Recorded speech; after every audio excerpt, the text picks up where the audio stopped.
تو جو damages over all ہوئے ہیں جو یونائٹڈ نیشنز نے کہا ہے وہ تو $30 بلین کا کہا ہے. آپ کو پتا ہے $1 بلین کے پیچھے ہم طرس طرس کے آئی ایم ایف سے بھیک مانگ مانگ کے سٹیا گئے ہیں. اور ساتھ ہی ساتھ آئی ایم ایف نے جو کنڈیشنز لگائی ہیں اس سے مہنگائی بڑھتی چلی جا رہی ہے. اب دوسری طرف یونائٹڈ نیشنز کہہ رہے ہیں کہ ہم کانفرنس کریں گے اور ہم آپ کو امداد وغیرہ دیں گے, مگر اس امداد سے بہتر یہ ہے کہ جو شرائط آئی ایم ایف ہم پہ لاگو کر رہا ہے جس سے اوور آل مہنگائی بڑھتی چلی جا رہی ہے, وہ شرائط اگر نہ ہوں اور اوور آل اگر مہنگائی نہ بڑھے تو لوگ اپنا خیال خود بھی رکھ سکتے ہیں. اگر آپ مہنگائی بڑھائیں گے تو اوپر سے آپ جتنی مرضی امداد دیتے رہیں گے اس سے کیا فرق پڑے گا. تو سمجھ رہے ہیں آپ بات, مطلب ہے کہ اس سے امداد دینے سے بہتر یہ ہے کہ آئی ایم ایف کی شرائط کے تحت جو مہنگائی بڑھائی جا رہی ہے اس کو کم کیا جائے تاکہ لوگ اپنی مدد کے تحت آپ بھی بہتر چیزیں اپنی خود بھی کر سکیں. تو یہ مسئلے مسائل ہیں آپ کے سامنے. میں سمجھتا ہوں پاکستان کی کلائمیٹ چینج بھی ہے, یس. میں سمجھتا ہوں پاکستان کی ریاست کسی ایک حکومت نہیں بلکہ جتنی حکومتیں رہ چکی ان کی مس مینجمنٹ بھی ہے, یس, آئی ٹوٹلی اگری.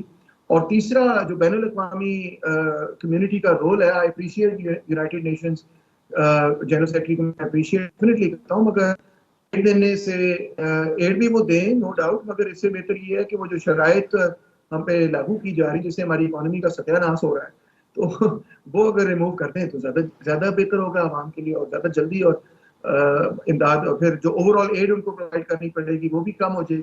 سب سے بڑا مسئلہ تو آف کورس فوڈ انفلیشن کا ہوگا اور فوڈ کی دستیابی, کھانے کی دستیابی. یہ میں نے میری چند گزارشات ہیں. اچھا ڈاکٹر اورنگزیب خان صاحب, یہ بتائیں کہ جیسے آپ کو پتہ ہے ایز اے کلائمیٹ ایکسپرٹ اور انوائرمنٹلسٹ, پاکستان گورنمنٹ کو بے تحاشا وارننگ سے لے کے ایک مطلب ڈاکیومنٹل کمیونیکیشن بھی چلتی رہی ہیں کہ آپ کیونکہ ایک موسٹ ورنریبل کنٹری ہیں کلائمیٹ چینج کے حوالے سے, تو جو ہے آپ کو اسٹیپس کچھ لینے چاہیے. پہلے تو آپ یہ بتائیں کہ آپ جب اس ڈپارٹمنٹ سے وابستہ رہے ہیں تو کیا کیا وارننگز ملتی رہی ہیں اس حوالے سے, اور جن کو اس گورنمنٹ نے جو ہے وہ اگنور کرتی رہی ہیں, اور دوسرا یہ کہ ابھی کیا ہمیں امیڈیٹ اسٹیپس لینے چاہیے آن دی کلائمیٹ چینج گراؤنڈس یا انوائرمنٹل گراؤنڈس پہ, جو کہ ہم آگے اس طرح کی تباہیوں سے مطلب بچ سکیں. بسم اللہ الرحمن الرحیم. بہت شکریہ آپ کا کہ آپ نے یہ موقع دیا.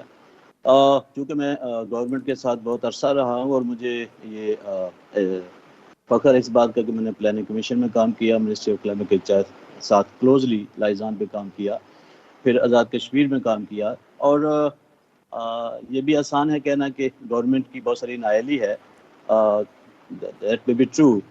اوور آل دیکھیں تو ایک پاکستان ریسورس کنٹینٹ رہا ہے بہت عرصے سے, اور یہاں جو پریورٹیز ہیں ان کا فکس ہونا بڑا امپارٹنٹ ہے, اور اس میں پولیٹیکل لیڈرشپ کا رول جو ہے بڑا امپارٹنٹ بنتا ہے.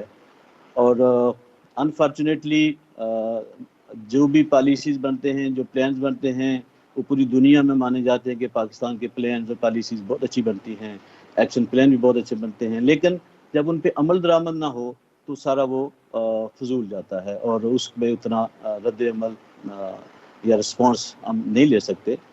انفارچونیٹلی جو یہ پانی کا مسئلہ ہے, اس کا ایک اسپیکٹ اس کو بڑی اہمیت دی گئی کہ پانی کی ڈسٹریبیوشن کیسے ہوگی, پولیٹیکل ایشو بنایا گیا اور اس میں صوبوں کا کیا حصہ ہوگا. لیکن جو ایک امپارٹنٹ فیکٹ اور سستا کام تھا کہ آپ رائٹ فرام دی بگننگ جب آپ نے یہ ڈیمز بنانے شروع کیے تو آپ واٹر شیڈ مینجمنٹ کریں, انٹینسو واٹر شیڈ مینجمنٹ کریں, اور وہ 1 سال میں نہیں ہوتی, 2 سال میں نہیں ہوتی, اٹ ٹیکس ٹائم. اور اس کی پری پلاننگ کی جاتی ہے, اور اس کی پلاننگ کے ساتھ جو منگلا ڈیم بنا,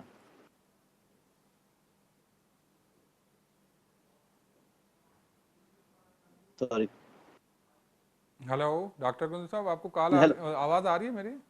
جی یہ آ رہا تھی, سوری. جو منگلا ڈیم بنا اس کے ساتھ واٹر شیڈ مینجمنٹ کے پروجیکٹس چلے, انفارچونیٹلی وہ بھی لانگ ٹرم نہیں رہے, لیکن ان کا بڑا پازیٹیو اثر رہا. اس کے بعد جو واٹر شیڈ مینجمنٹ ہے اس کو قدرے بلکہ کافی حد تک اگنور کیا گیا, اور جب صورتحال کافی پیچیدہ ہو جاتی ہے تو پھر آپ شارٹ ٹرم میئرز پہ آتے ہیں, کوئک فکسز پہ آتے ہیں, اٹ ڈزنٹ ورک. میں آپ کو مثال دیتا ہوں کہ ایک اچھا جو فارسٹ ہے جب وہ فلی کورڈ ہوتا ہے تو وہ ایک اچھی بلی بارش 2 انچ پر آور جو انٹینسٹی کی بارش ہوتی ہے اس کو وہ زمین پہ بہنے سے روکتا ہے. یہاں انفارچونیٹلی یہ صورتحال ہے کہ پورے پاکستان میں جہاں بھی ہمارے واٹر شیڈز ہیں وہ بیرن ہیں, فارسٹ کور بہت کم ہے، اور واٹر شیڈ کی یہ صورتحال ہے کہ they can not sustain, they can not absorb that water, اور جب بارشیں توقع سے زیادہ آتی ہیں، اب نارمل ہوتی ہیں، تو وہ ہم ان کی جو کیپیسٹی ہے وہ نہیں ہوتی، اور ہم آگے جو ان کو کنٹرول کرنے کے میئرز ہیں وہ کاسٹلی ہیں، اور وہ ہم سے ہو نہیں پائے ابھی تک۔ ہم نے واٹر جو سٹوریج کیپیسٹی ہے اپنی، اس کو بہت منیمم پہ رکھا ہوا ہے، اس طرف کام نہیں کیا۔ ایک بڑے ڈیم کے پیچھے ہم لگے رہے، اور ساری انرجی اور ساری ایفرٹ اسی پہ ہوتی رہی، کیونکہ پاکستان ہم ایز اے نیشن ہم کوئک فکسز اور بڑے بڑے کاموں کے پیچھے پڑ جاتے ہیں۔ ایٹم بم ہم نے بنا لیا، اس پہ کافی ریسورسز لگے، دیٹس گڈ، لیکن جو ڈیم ہم نے بہت سارے جو پلان تھے وابڈا کی طرف سے، ان کو بر وقت سٹارٹ نہیں کیا گیا، اور اٹس لیٹ۔ آزاد کشمیر، کے پی کے، جی بی، یہ بڑے عرصے سے یہ کہہ رہے ہیں کہ ہمیں ہمارے جو واٹر شیڈز ہیں ان میں آپ انویسٹ کریں، ان میں انویسٹمنٹ جو ہے that's in the favour of Punjab, that's in the sir favour of آپ کے کے میں پی، اس دیٹس۔ کوشچن کو ایسے ایکسٹینڈ کرتا ہوں، دیکھیں اگر دیکھا جائے تو صرف ڈیم ہی سالوشن نہیں ہے اس طرح کے فلڈ سے بچنے کا، کیونکہ یہ بھی تو ایک تاثر ہوتا ہے کہ ڈیمز جو ہیں آپ کے اگر نیچرل واٹر جو نیچرل ریزروائرس ہیں وہ مطلب اگر اوپر سے جو ریورس کا پانی اگر فلو زیادہ آ جائے نیچرلی بارشوں کی وجہ سے، تو وہ ڈیم ان کو ایکسپوننشلی انکریز کرتے ہیں۔ ڈیمز تو پھر آپ کے فلڈز میں اور تباہ کاری کا سبب بنتے ہیں۔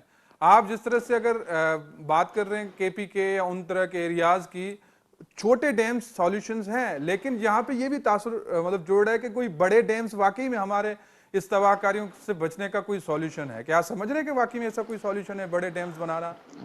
میں اس پولیٹیکل اس ڈائمینشن کی طرف نہیں جانا چاہتا، میں ہر ایک درخت کو ایک ڈیم سمجھتا ہوں، اور جو چھوٹے ڈیمز ہیں ہمارے جو واٹر شیڈز ہیں وہاں پر چھوٹے چھوٹے جو پلگز بنتے ہیں، اسمال منی ڈیمز ہوتے ہیں، وہ ساروں کی ضرورت تھی، وہ انفارچونیٹلی ہم نے ابھی تک نہیں کی ہے۔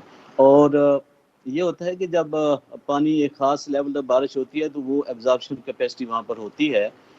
جہاں تک آپ باقی دنیا سے کمپیئر کریں، اپنی سراؤنڈنگ سے کمپیئر کریں، چائنا سے کمپیئر کریں، انڈیا سے کمپیئر کریں کہ ان کے ہاں واٹر سٹوریج کیپیسٹی کتنے سالوں کی ہے اور پاکستان کی کتنی، آپ کو پتہ چل جائے گا کہ ہم کہاں پر کھڑے ہیں۔ ہمارے ساتھ یہ ایسا ہونا ہے، جب بھی ہم تھوڑی سی اب نارمل یا ایکسٹرا بارشیں ہوں گی تو ہمارے پاس کیپیسٹی نہیں ہے، ہمارے نیچرل کیپیسٹی بھی نہیں ہے، اور پھر ہم جو گورنمنٹ کے لیول پہ جو ہم نے میئر لینے تھے ان میں بھی ہم بہت پیچھے ہیں۔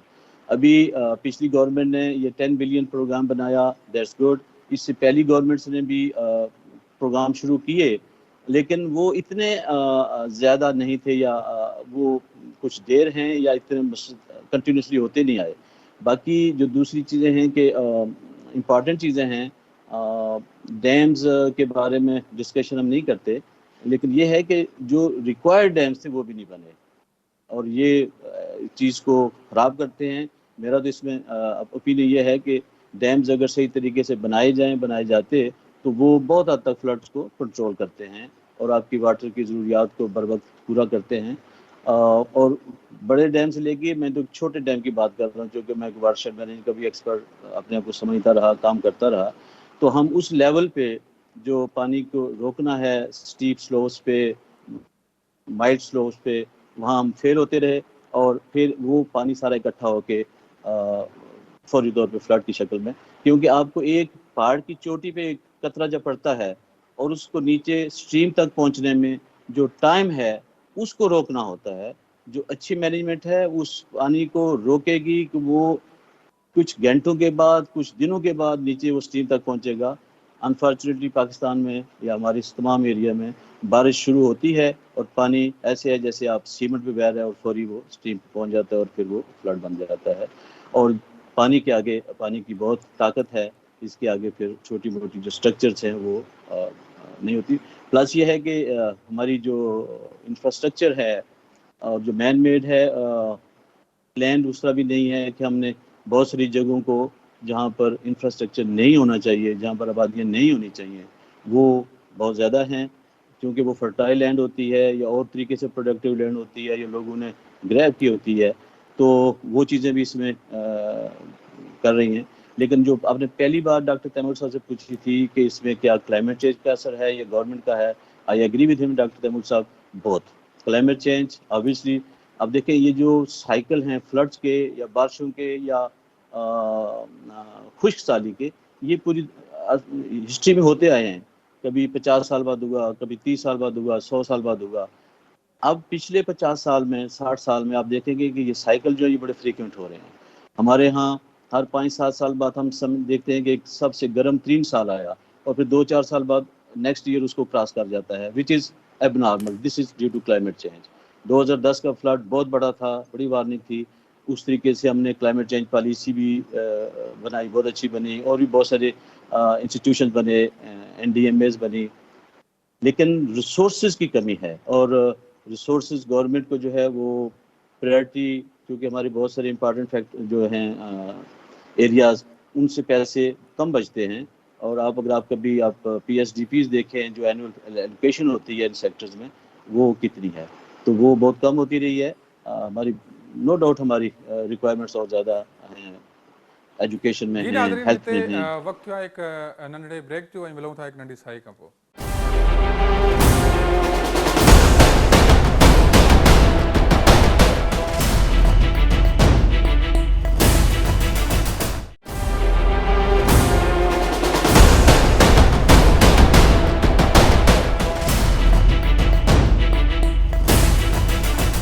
جی ناظرین، ویلکم بیک. ڈاکٹر تیمور، اصل میں اگر ہم دیکھیں تو اس طرح کے حالات جو ہیں اوور آل گلوب، جس طرح تھرو آؤٹ دا ہسٹری جو ہے وہ جو افیئر نیشنز ہوتی ہیں، جو شجاع قومیں ہوتی ہیں، اس طرح کے حالات کو ایک موقع لیتی ہیں اپنے اندر پولیٹیکل ریسرجنس کا. میرے خیال میں ہم یہ اندر جو ہے وہ ڈسکشن بھی کرتے آ رہے ہیں کہ جو جس طرح سے یورپ کا آپ کو دیکھیں بڑا پلاگس آئے وہاں پہ، بلیک ڈیتھ، یا اس کے بعد جو ہے سیکنڈ ورلڈ وارز، مطلب 2 بڑی وارز ہیں، فرسٹ اینڈ سیکنڈ. تو ان میں اس طرح کے واقعات جن میں بڑی تباہی آئی، تو قوموں نے جو ہے اندر جو ان کی جو سیاسی اور سماجی کمزوریاں تھیں تو ان کو جو ہے انہوں نے ختم کرنے کا ایک موقع لیا. تو آپ کیا سمجھتے ہیں؟ ایک تو ہمیں بتائیں کہ کس طرح سے یورپین ایک اوور لک دیں کہ کس طرح سے یورپ میں اس طرح کے بڑے تباہ کاریاں قوموں کو جو ہے وہ سماجی اور سیاسی طور پہ سجاگ کیا اس چیزوں نے، اور یہاں پہ اس طرح کے واقعات کو ہم کیسے کنورٹ کر سکتے ہیں اس طرح کی ریسرجنس اور ریوائول کے لیے، سوشو پولیٹیکل ریوائول کے لیے. بخش میں آپ کو اگزامپل یہ دینا چاہتا ہوں، چاہے آپ یورپ کی تاریخ اٹھا لیں یا اور قوموں کی تاریخ اٹھا لیں، تو میں آپ کو یہ بھی بتانا چاہتا ہوں کہ اس قسم کے جو حادثات ہیں وہ یہ آپ نے درست بات کہی کہ ری جنریشن کا باعث بھی بن سکتے ہیں، مگر وہ ایک اور چیز کا باعث بھی بن سکتے ہیں، اور وہ ہے تباہی. میں مطلب آپ کو ایسی کئی سویلائزیشنز بتا سکتا ہوں جہاں کینک ایرپشن کے نتیجے میں وہ پورے کی پوری سویلائزیشن ہی جو ہے نا ختم ہو گئی، یا کہیں پہ فلڈس کے نتیجے میں جو انہوں نے ریاست بنائی تھی وہ تباہ و برباد ہو گئی اور اس کو وہ ریکنسٹرکٹ نہیں کر سکی کیونکہ وہ آپس میں ہی لڑتے رہے، یا کسی غیر اہم موضوع کی طرف ان کی توجہ رہی اور انہوں نے کوئی ان کی ری جنریشن نہیں ہوئی. تو ری جنریشن کی جو بیسک وجہ ہوتی ہے وہ فلڈز یا کوئی قدرتی حادثہ نہیں ہوتا، وہ تو ہوتی ہے وہ انٹلیکچوئل پروسیس جو چل رہا ہوتا ہے، جو یورپ میں اس زمانے میں چل رہا تھا. تو وہ انٹلیکچوئل پروسیس جب چل رہا ہوتا ہے اس میں ایک چیلنج آتا ہے تو وہ رائزز ٹو دیٹ چیلنج، یہ بات ہوتی ہے. تو قدرتی حادثہ نہ تو بذات خود ریجنریشن کا باعث بنتا ہے، یا بذات خود اس چیز کا بھی ضروری نہیں کہ باعث بن جائے کہ وہ سوسائٹی ہمیشہ کے لیے تباہ و برباد ہو جائے. یہ تو ڈیپینڈ کرتا ہے کہ انٹلیکچوئل پروسیسز کیا چل رہے ہیں اس وقت ملک میں. اب جب ملک کے انٹلیکچوئل پروسیسز کی اس طرف اٹھا کے دیکھتا ہوں، خبریں اٹھا کے دیکھتا ہوں اور پڑھتا ہوں کہ ڈیبیٹس کیا ہو رہی ہیں کیا نہیں ہو رہی، تو آپ دیکھیں کہ جو اقتدار میں قوتیں ہیں اور جو اختلاف میں قوتیں ہیں ان دونوں کے درمیان کیا ڈیبیٹ ہو، کیا ڈسکشن ہو. آپ خود دیکھ سکتے ہیں PTI plans nationwide protest against -1 formula ایک طرف چل رہا ہے، دوسری طرف جو حکومت کے اندر لوگ ہیں وہ کبھی اس حوالے سے اور کبھی دوسرے حوالے سے کہ بھی ایک بندے کو اریسٹ کرتے ہیں، کبھی دوسرے بندے کو اریسٹ کرتے ہیں، کبھی تیسرے، کبھی ایک کیس کھولتے ہیں، کبھی دوسرا کیس کھولتے ہیں.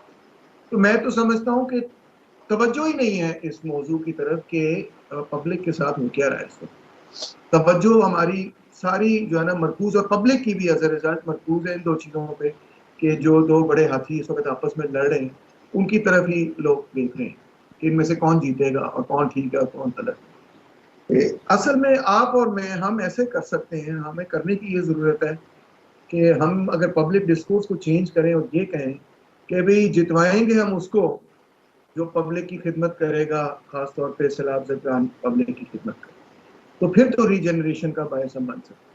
اور اگر یہ کنورسیشن انہی شخصیات کے گرد گھومتی رہی، نہ کہ یہ اس عوام کے بارے میں بنے جو مصیبت زدہ ہے اس وقت، اگر انہی شخصیات کے گرد گھومتی رہی تو پھر یہ ہماری تباہی کا باعث بھی بن سکتا ہے. یہی قدرتی حادثات ہماری مزید تباہی کا باعث بن سکتا ہے. یہ میں تاریخ کا مطالعہ کر کے میں یہ سبق آپ کے سامنے پیش کروں.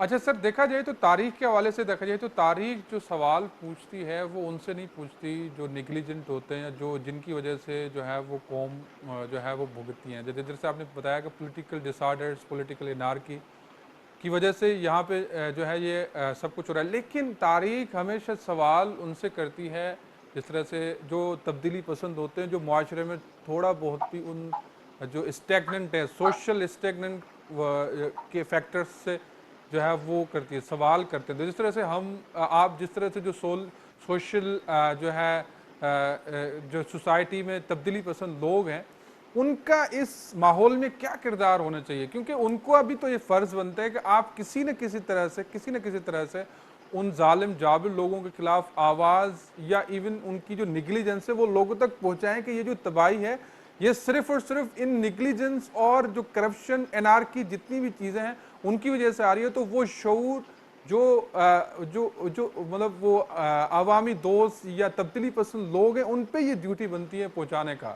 تو آپ کیا سمجھ رہے ہیں اس بندے کا اس جو ہے حالات میں واقعی میں یہ کوئی وہ نہیں ہونا چاہیے فرض کہ ان کو سوشل اویئرنیس کا پروسیس شروع کرنا چاہیے؟ بالکل 100% آپ کے سوال میں ہی آپ کا جواب ہے. اور میرا خیال ہے کہ آپ نے بہت ہی اتنا اچھا اس کو ایلیبریٹ کر دیا ہے، اتنا اچھا کہ میرے پاس گنجائش ہی نہیں بچی کہ اس میں مزید کچھ کہہ سکوں. صرف یہ کہہ سکتا ہوں کہ دیکھیں جتنی ہماری کیپیسٹی ہے اس کے حساب سے تو ہم پوری یہ ذمہ داری نبھانے کی کوشش کر رہے ہیں کہ سب کی اٹینشن اور توجہ اس چیز پہ ہونی چاہیے، خاص طور پہ جو طاقتور ادارے ہیں اور طاقتور لوگ ہیں. دیکھیں آپ اور میں تو ایک انٹلیکچوئل ہوں، میرے پاس کوئی ادارہ بڑا نہیں ہے کہ میں کوئی بڑا پبلک اوپینین مولڈ کر لوں، چینج کر لوں. یوٹیوب، فیس بک وغیرہ، ٹویٹر پہ اپنا غصہ نکال لیتا ہوں اور لوگوں کو کہتا ہوں کہ اس طرح توجہ دو. اس سے زیادہ تو میری یا چلو اپنی موسیقی کے ذریعے کو سمجھا دیا، کچھ اپنے لیکچرز کے ذریعے، کوئی ایز یونیورسٹی پروفیسر بچوں کو سمجھا دیا. اس سے زیادہ تو میری کیپیسٹی نہیں ہے. جتنی میری کیپیسٹی میری اسی وقت بڑھے گی جب اور لوگ میرے ساتھ جڑیں گے، یا آپ کے ساتھ جڑیں گے، اورنگزیب صاحب کے ساتھ جڑیں، یا پبلک جب اپنے رائٹس کے لیے جڑے. اب میں ایک بات شیئر کرنا چاہوں گا اور افسوس کے ساتھ شیئر کرنا چاہوں گا کہ پبلک کو بھی اتنا کنفیوز کر دیا ہے کہ آپ دیکھیں کہ جو سیلاب کے متاثر علاقے ہیں وہاں پہ جب امداد جو لوگ لے کے جا رہے ہیں پرائیویٹلی، بشمول ہمارے، ہم مثال پہ توسا وغیرہ لے کے گئے ایڈ اور اسسٹنس، تو وہاں پہ لڑائی شروع ہو جاتی ہے کہ یہ امداد کیسے جو ہے وہ استعمال ہوگی. مثال کے طور پہ وہاں پہ گروپس آف ینگ لوگ اکٹھے ہو جاتے ہیں موٹر سائیکلوں پہ اور یہ امداد ٹرک سے اتار کے ہمیں دو. حالانکہ نظر آ رہا ہوتا ہے کہ وہ ڈائریکٹ افیکٹیز شاید ہوں مگر وہ ابھی کچھ بہتر حالات کے اندر جی رہے ہیں، اور وہ سپلائیز اتروا کے پھر بلیک کے اندر ان لوگوں کو بیچتے ہیں جن لوگوں کو ایکچولی ضرورت ہے. جن لوگوں کو ایکچولی ضرورت ہے وہ تو شاید خرید بھی نہیں سکتے یہ چیز. تو لاٹ آف دی ایڈ، بہت ساری امداد گئی ہے لوگوں سے، مگر ایون اگر گورنمنٹ یہ اچھا کردار ادا کر دیتی کہ جو پرائیویٹ لوگوں نے جو امداد دی ہے، اور میں آپ کو بتاؤں میں ایسے لوگوں کو بھی جانتا ہوں جنہوں نے 1-1 کروڑ روپیہ امداد بھیجی ہے، سیریسلی پرائیویٹ سٹیزنز، ٹھیک ہے، مگر وہ امداد ان لوگوں تک پہنچنی ہے جہاں تک جو جینوئن ضرورت مند، نہ کہ وہ جو کہ اس کو قبضہ کر کے اس میں سے منافع کمانا چاہتے ہیں. اگر حکومت یہی کرنے میں کامیاب ہو جائے کہ پرائیویٹ سٹیزنز جو امداد دے رہے ہیں وہ کوئی میکنزم بنا لے کہ کسی طرح سے وہ ہم اپنے ہاتھوں سے ہی دینا چاہتے ہیں مگر چلے ہمیں گائیڈ تو کریں، ہمیں لے کے تو جائیں کون سے علاقے میں جانا ہے، کوئی ایسا کوئی ویب سائٹ، کوئی سسٹم وغیرہ کچھ ادارہ ہو جو کہ ہمیں پرائیویٹ سٹیزنز کو ہیلپ کر سکے کہ ادھر جی اتنی پہنچ گئی آپ ادھر پہنچانی ہے، آئے ہماری مدد کریں ادھر پہنچانی. اس طرح کا کوئی کوآرڈینیشن ہو جائے تو کتنا بڑا کام ہو. ابھی گورنمنٹ، اورنگزیب صاحب ٹھیک کہہ رہے ہیں، گورنمنٹ ہر وقت کہتی ہے ہمارے پاس کوئی وسائل نہیں ہے، تو مگر یہ منظم کرنے کی باتیں ہیں، یہ اس میں کوئی بڑے وسائل جو سوسائٹی جنریٹ کر رہی ان کا درست استعمال کی بات، تو یہ بھی ایک بہت بڑی خدمت ہو سکتی ہے، بہت بڑی خدمت ہو سکتی ہے. کیونکہ دیکھیں نا، دوا اس بندے تک پہنچے جس کو واقعی ضرورت ہے تو پھر اس دوا کا فائدہ بھی ہو. تو مجھے تو افسوس سے کہنا پڑ رہا ہے کہ بہت ہیپ ہیزرڈ طریقے سے بہت لوگوں نے بہت دیا. مطلب کوئی ملک نہیں ہے شاید دنیا کے اندر جو اتنا، جس کی پبلک اتنی جنرس ہو. میں آپ کو بتاؤں خیر کامریڈ کے میرے دوست کے ایسا بھی ورکر ہمارے پاس آیا جس نے کہا کہ جی میرے پاس 50 روپے ہیں، اس میں سے 30 روپے آپ رکھ لیں اور 20 روپے مجھے واپس کر دیں کہ مجھے کرایہ چاہیے گھر جانے کا. ایسے بھی لوگ ہم نے دیکھے. اندازہ کریں آپ کتنے اتنی جنروسٹی سے لوگوں نے کیا. نئے سر نئے میرا جو سوٹ اپنے سوال آپ گھر سے کے تھا جو ہے یہ نا تھا کہ کپڑے اس جو ہے تناظر میں عورتوں نے دیکھیں دیے. امداد تو آپ کتنی بھی کریں اس میں ریہیبلیٹیشن اور سوری آپ کی ریکنسٹرکشن کا جو آواز کٹ رہی ہے، پروسیس ہے آواز نہیں آ رہی. وہ اس طرح سے مکمل نہیں ہو سکتا. میرا اس تناظر میں سوال ہے کہ پاکستان میں اس طرح کا ابھی کوئی اس طرح کا پولیٹیکل جو پارٹی یا پولیٹیکل پلیٹ فارم اس طرح کے جو ہے وہ کیوں نہیں ابھرا کہ جو سوال کرے کہ اتنی تباہی آئی کیوں ہے، یا کوئی پولیٹیکل پارٹی عمران خان صاحب ہیں یا کوئی پی ٹی آئی جتنی بھی پارٹیز ہیں وہ اپنے مطلب جو ان کے انٹریسٹ ہیں اور جو لوکل انٹریسٹ اس کے راؤنڈ گھوم رہے ہیں، لیکن ابھی تک ایسا کوئی پلیٹ فارم نہیں ہے جو یہ سوال کرے یہ تباہی آئی کیوں ہے، تاکہ جو آپ کا ریہیبلیٹیشن اور ریکنسٹرکشن کا پروسیس ہو وہ ایک بالکل جو ہے وہ ایک تو ایکسپیڈائٹ ہو سکے اور بالکل ایک ٹرانسپیرنٹ طریقے سے ہو سکے. پولیٹیکل پارٹی ایک تاریخی کردار ہوتا ہے، اور اس وقت اس پیریڈ کے اندر ہسٹری کے اندر پولیٹیکل پارٹی بننا یا ٹوٹنا.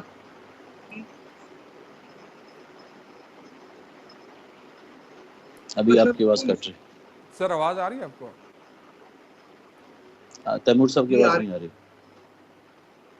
اچھا قریب ہو کے بات کرتی ہوں. دیکھیے میڈیا تیمور ایک آواز آ رہی بنیادی کردار جو ہے نا وہ اوپینین کو ڈبیٹ کو.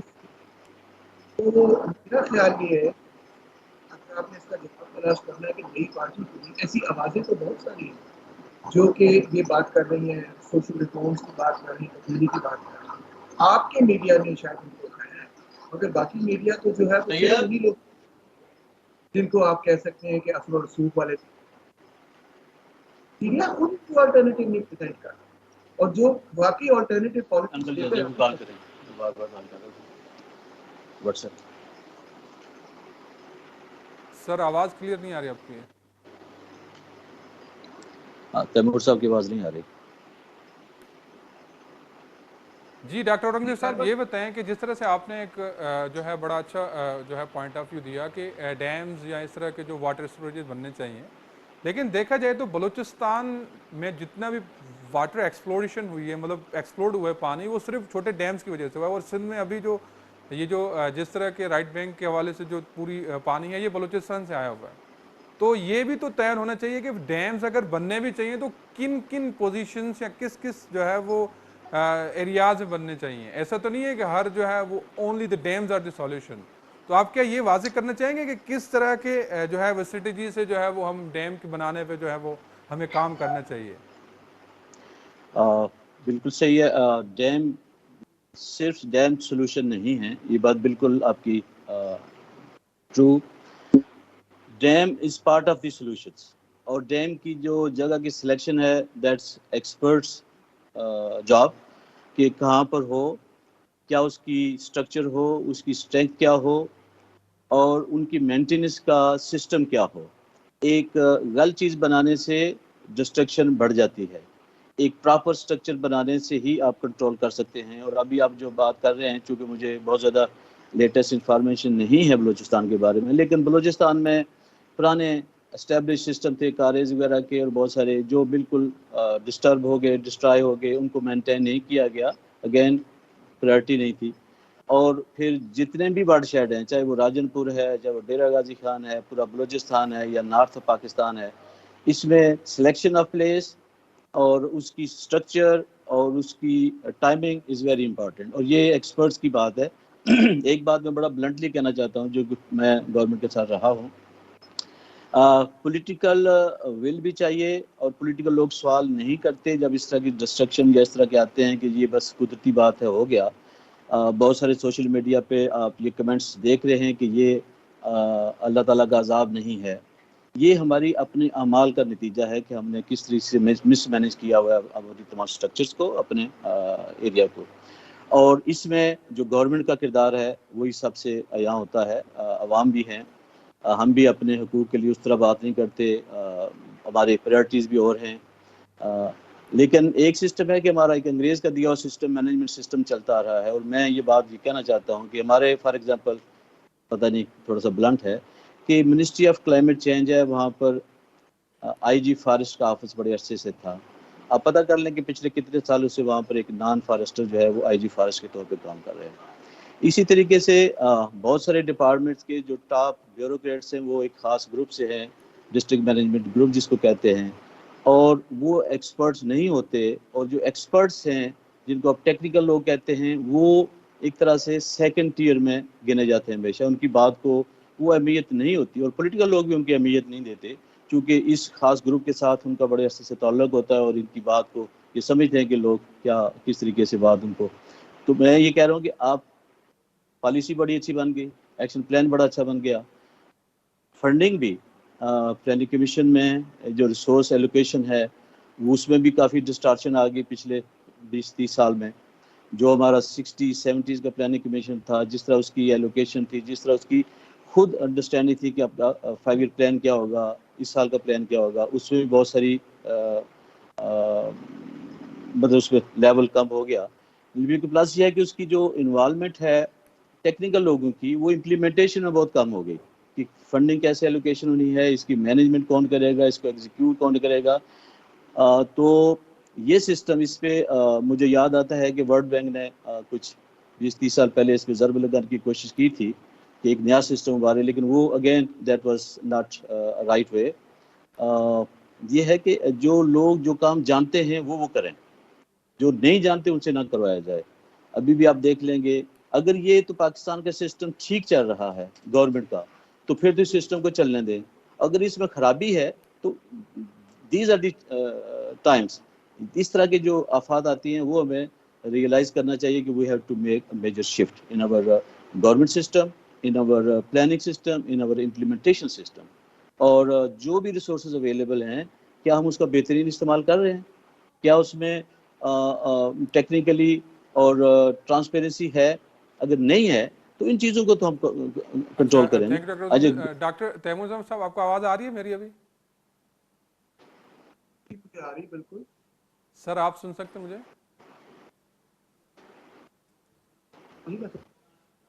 ہلو جی مجھے آپ کی بات آ رہی ہے، آپ کی بات آ رہی ہے؟ جی، آواز آپ کی کم آ رہی ہے. سر اصل میں جب یو این سیکریٹری کے بیان کے بعد یہ جس طرح سے ایسٹیمیشنز آ رہی ہیں کہ پاکستان کا جو نقصان ہوا وہ $30 بلین کے اراؤنڈ، مطلب جو ہے، کیا آپ سمجھ سکتے ہیں کہ یہ اتنا ایسٹیمیشن کے باوجود اور کنفرمیشن کے باوجود کیا پاکستان، یہ امید ہے کہ پاکستان کوئی بڑا اکنامک ریلیف جو ہے وہ لے سکتا ہے اور اس کو جو ہے اپنے باقی آئندہ جو اکنامک کنڈیشنز ہیں یا ریہیبلیٹیشن ہے یا جو پاکستان جو ہے وہ کوئی بڑی اکنامی جو ہے وہ کیا کہتے ہیں کرائسس سے نکلنے کے لیے واقعی میں شفاف طور پہ استعمال کر سکے گا آئندہ دنوں میں؟ ڈیفینیٹلی دیکھیں کہ انٹرنیشنل کمیونٹی کی کیپیسٹی تو ہے کہ وہ اگر چاہیں فائنینشیل ریلیف اور ایڈ پرووائڈ کر، کیونکہ ہمارا ملک بڑا غریب ملک ہے اور ہمیں بڑی رقم انٹرنیشنل اسٹینڈرڈ سے اگر دیکھا جائے تو رقم میں بھی کافی کچھ کیا جا سکتا ہے. ایڈ سے بہتر یہ ہے کہ وہ پالیسیاں نافذ کی جائیں جس کے نتیجے میں لوگ اپنی مدد خود. اور اس وقت جو سب سے بڑا فلڈ سے پہلے بڑا ایشو تھا وہ یہ تھا کہ تیل کی قیمتوں میں اضافے کے نتیجے میں ہمارے پاس کرنٹ اکاؤنٹ ڈیفیسٹ، اس کرنٹ اکاؤنٹ ڈیفیسٹ پورا کرنے کے لیے ہم انٹرنیشنل پاس گئے اور ان سے کہا کہ ہمیں کچھ 1.something بلین دے دیں. تو انہوں نے کہا کہ جی اس کے لیے یہ 28 شرائط ہیں جو آپ کو پوری کرنی پڑیں گی. وہ 28 شرائط کیا تھیں؟ وہ 28 شرائط تھی کہ ٹیرف بیریئرز وغیرہ، بیریئرز ٹو ٹریڈ جو ہے نا اس کو ٹریڈ لبرلائزیشن کہتے ہیں. بیلنس کرنے سے مراد ذرا سن لیں، بڑی امپورٹنٹ بات ہے. بجٹ بیلنس مراد یہ ہے کہ سبسڈیز آپ نے ساری ختم کرنی ہے اور ٹیکسز آپ نے بڑھانے ہیں.